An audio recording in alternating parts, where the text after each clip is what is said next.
Today, I'm speaking with Ezra Karger.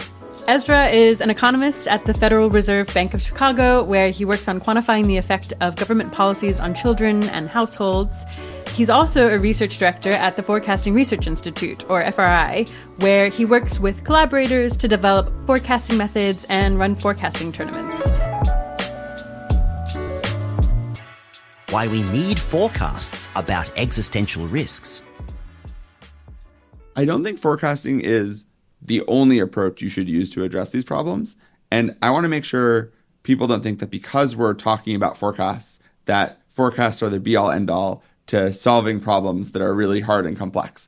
But what I would say is that when decision makers or normal people are thinking about complex topics, they are implicitly making and relying on forecasts from themselves and forecasts from others who are affecting their decisions.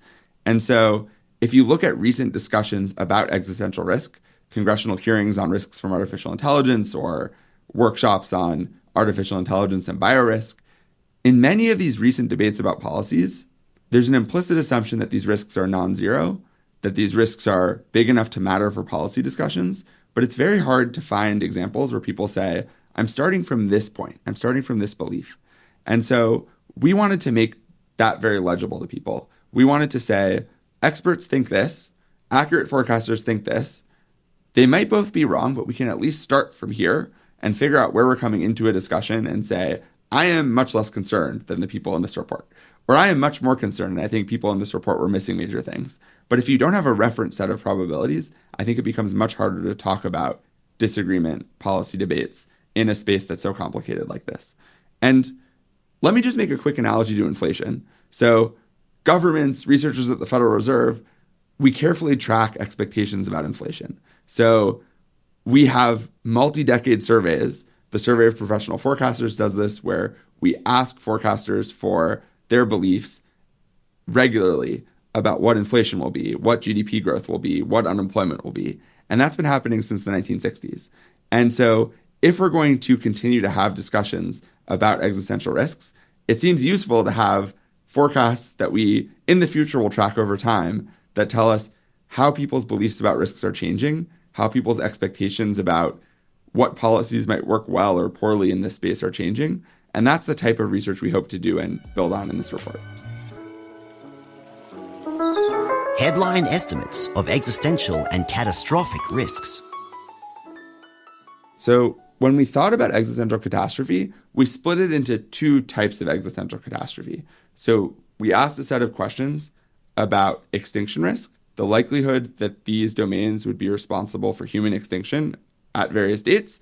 And then we also asked about what we called catastrophic risk. So this was the likelihood that each of these risks would lead to the death of at least 10% of the world's population within a 5-year period.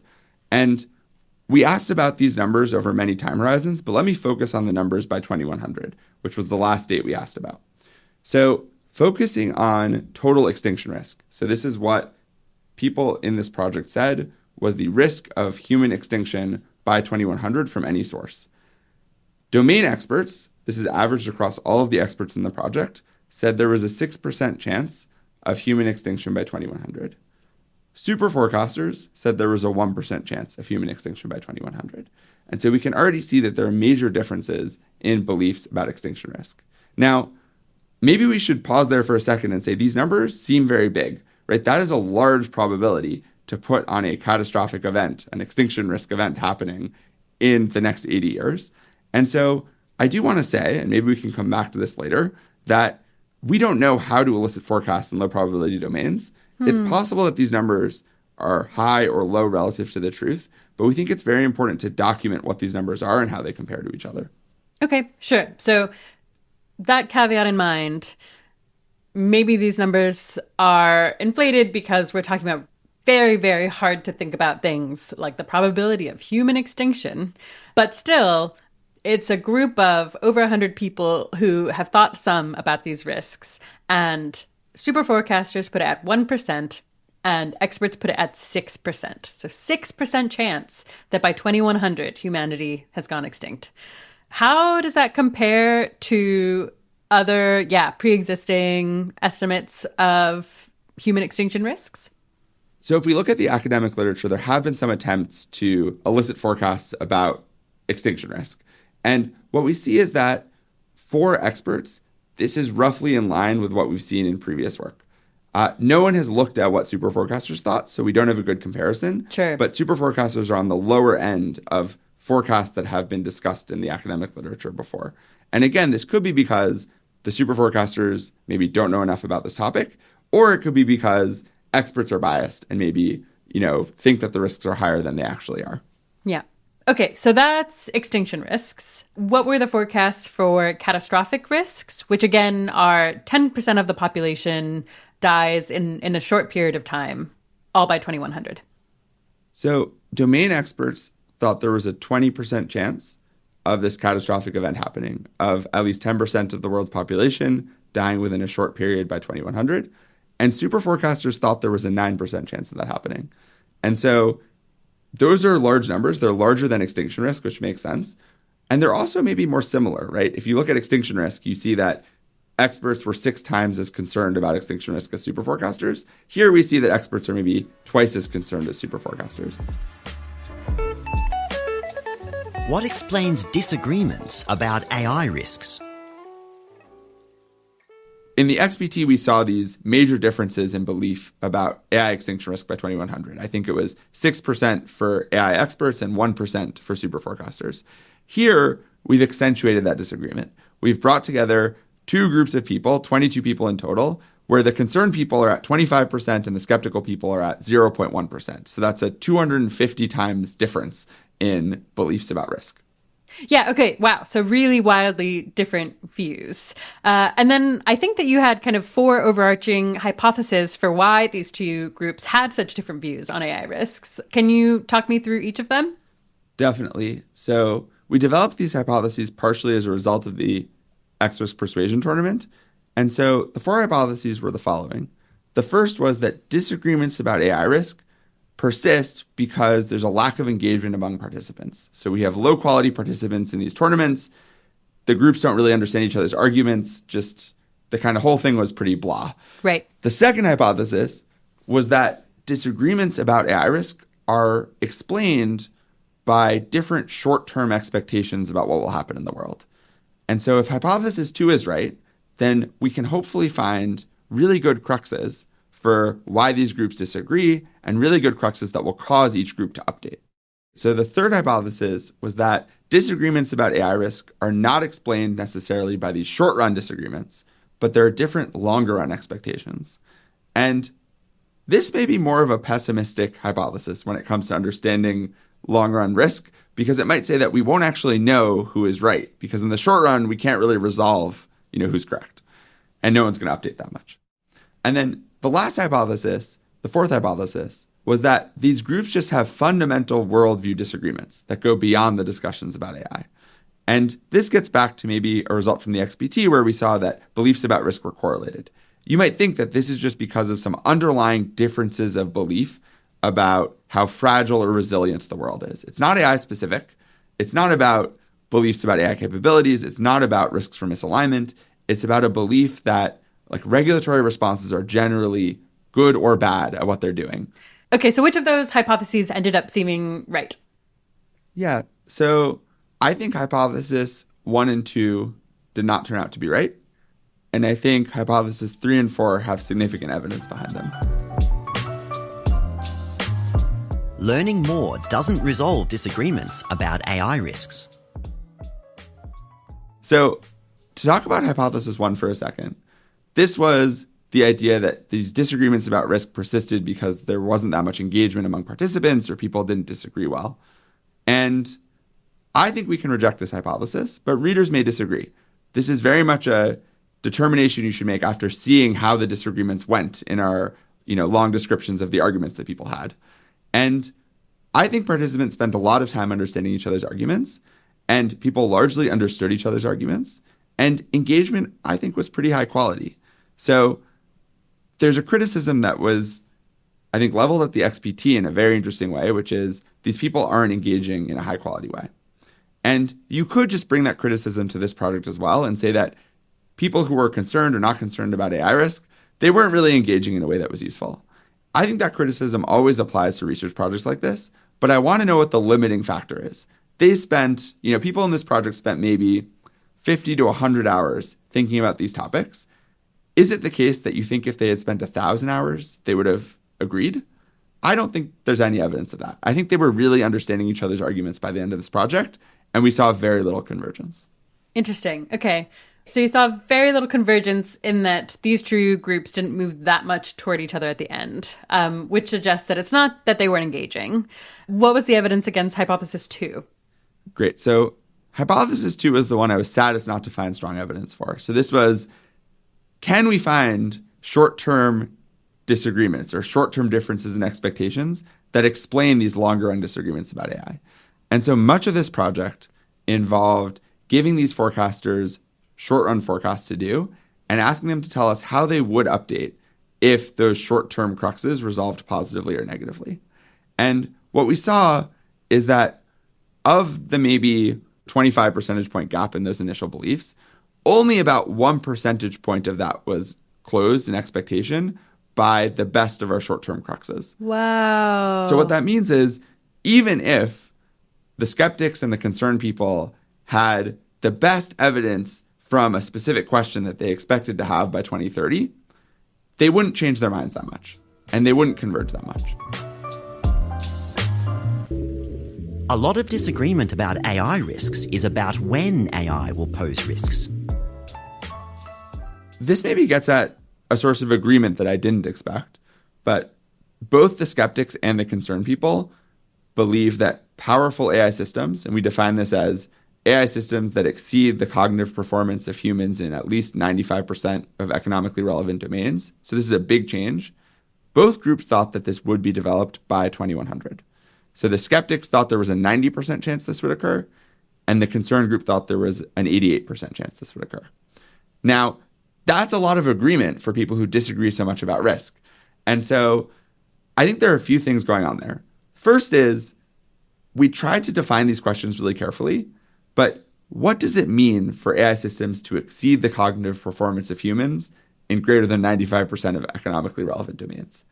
We can both agree that this is a big deal if it happens, but it's possible that the skeptics and the concerned people disagree about the extent to which that means that AI systems have really accelerated in ability. One other place where the AI risk skeptics and the AI risk concern groups really seem to agree is in what would happen with AI risk over the next 1,000 years. So we defined a cluster of bad outcomes related to AI, and this included AI-caused extinction of humanity. It also included, cases where an AI system, either through misuse or misalignment, caused a 50% or greater drop in human population and a large drop in human well-being. What we found is that the AI risk concern group thought there was a 40% chance that something from this cluster of bad outcomes would occur in the next 1,000 years. But the AI risk skeptics thought there was a 30% chance that something from this cluster of bad outcomes would occur in the next 1,000 years. And so if we connect that to the forecast we've been talking about throughout this conversation about what will happen with AI risk by 2100, what we'll see is that both groups are concerned about AI risk, but they have strong disagreements about the timing of that concern. The people who are concerned in the short run remain concerned about the long run and get more concerned about the long run if you accumulate those probabilities. But the people who are skeptical about AI risk in the short run are still concerned if you look at a broader set of bad outcomes over a longer time horizon. That does feel really, really huge, because it feels to me like often when I either talk to people or hear people talk about why they're not that worried about AI risk, it sounds to me like they sometimes have beliefs like, we will do AI safety properly, or we'll come up with the right governance structure for AI that means that people won't be able to misuse it. But this just sounds like actually that's not the main thing going on for even the skeptical group. It sounds like the main thing is like, no, we're not confident things will go well. We just think it'll take longer for them to potentially go badly, which does actually feel like really, really action relevant. It feels like it would point to kind of taking lots of the same precautions, thinking really hard about safety and misuse, maybe one group doesn't feel like it's as urgent as the other, but both think that the risks are just like very, very genuine. So that's really cool. Also terrible news. Like I just so prefer that the AI skeptics believe that AI pose no risk and be correct. Cruxes about AI risks. The two other cruxes that stood out for the concern group were whether there would be a major powers war. So by 2030, would at least two major superpowers declare war officially and go to war for at least 1 year? And so this maybe gets at beliefs about instability of the world system. So if that happens or doesn't happen, it would dramatically cause the concern group to update on AI risk. This may reflect the fact that if major powers declare war on each other, the concerned people think that this will accelerate people's investment in AI systems and will cause increases in risk from a variety of AI-related sources. Cool. Okay. So it's like if people had been making predictions about nuclear war, they might have put them lower until World War II started. And then they might have all increased them because they were like, now we're going to invest a bunch in this technology. Exactly. Or another thing you could be worried about is, and there have been some recent policy reports on this, if AI increases biorisk, then investment in AI systems might increase biorisk. And if you think that a large-scale war will lead to a Manhattan Project-style effort by major powers to improve AI systems, and that then causes increases in AI-related biorisk, then that might cause you to update on risk overall. Got it. The last crux that I want to mention for the concern group was this question about whether an independent body like Meter, which was previously called ArcEvals, would conclude that state-of-the-art AI models have the ability to autonomously replicate, acquire resources, and evade deactivation. And so this is a type of concern that the AI risk concerned people are very concerned about. And so if this happens, or if it doesn't happen, it will cause relative updates for the concern group. Makes sense. I also want to mention that, this was what would cause the concern group to update the most. It was also, interestingly, something that, if it happens, would cause the skeptical group to become more concerned about AI risk. Now, the skeptical group doesn't think this is likely to happen. They gave something like a 1% chance that this happens. But if it happens, their concerns about risk went from 0.1% up to 1 percentage point.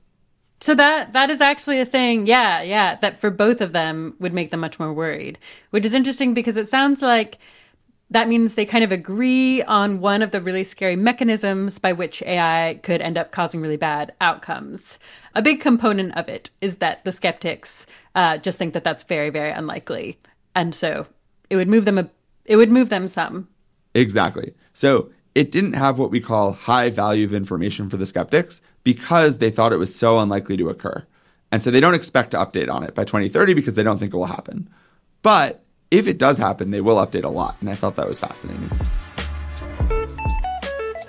Is forecasting actually useful in the real world? Yeah, zooming out a bit on the kind of broad usefulness of forecasting, I feel like I've gotten the sense that at least some people kind of think forecasting isn't actually that valuable in the real world. Like, I have this sense that there was a lot of excitement about Phil Tetlock's books, and then people were like, it's actually not, I don't know, that practical to use forecasting. It's like a fun game, but not useful in the real world. First, have you heard that argument? Second, do you think there's any truth to that critique?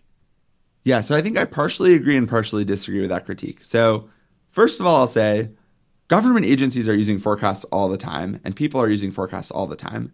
And so I think this idea that forecasts themselves aren't being used or aren't being used well, I don't think that's right. If we look at improvements in weather forecasting, I think that's just clearly saved lives, in the past few years relative to 100 or 200 years ago when you saw these really costly natural disasters because people didn't know when hurricanes were coming, for example. Now, what we may be talking about more here is these subjective forecasts from random people. Like, should we be using forecasts that people online have given about geopolitical events? Or should we be using forecasts that people who are even experts at a topic have given about events? And I do think there's less evidence that those are useful yet. And so what I would say is Phil's work in the Good Judgment Project, in these government-funded forecasting tournaments where we tried to understand how crowdsourced forecasts could improve accuracy relative to experts, they showed that normal people could come up with forecasts that were as accurate or maybe more accurate than experts in some domains. But they didn't look at things like quality of explanation, for example. And so if you're a policymaker trying to make a decision, it's very hard for you to say, I'm going to rely on this black box number that came out of this group of people who we recruited online. It's much easier to say, I have some analysts who think that these are the important mechanisms underlying a key decision I'm making. And relying on that to make a decision, I think feels more legible to people who are actually making decisions. So I would partially agree and partially disagree with the criticism in your question. I think that government agencies are using forecasting. I'm involved in producing this, short-run index of retail sales where we just track retail sales, try to forecast how the economy is doing, and that gets used in our discussions at the Federal Reserve Bank of Chicago about how the economy is going. So that's an example of a forecast being useful because we can very clearly state how the forecast is constructed using a model based on underlying data that we understand. When you're talking about these forecasts that are coming from people who aren't also explaining their reasoning in very coherent ways or aren't necessarily being incentivized to write detailed explanations that show that they have knowledge about a specific topic, I think we haven't yet seen those forecasts being used. And maybe one last point on this. After Phil's work and other people's work on these crowdsourced forecasts, there were attempts within the intelligence agencies in the US, and this has been documented publicly, to use forecasts, to try to use systems like the ones that Phil and others worked on. And there's this great paper by Michael Horowitz and co-authors arguing that the US intelligence community didn't incorporate these prediction markets or these forecasts into their internal reporting, even though this research shows that those systems generated accurate predictions. And the reasons were partially related to bureaucracy, partially related to incentives. So people didn't really have incentives to participate, to provide forecasts. If you provide a bad forecast, then maybe you look bad. If you provide a good forecast, maybe no one remembers. And also, the decision makers were really trying to dig into underlying explanations and rationales, and they weren't really ready to just take a number and run with it. And that might be a good thing, but I think that explains why some of these methods haven't taken off in certain policy domains yet.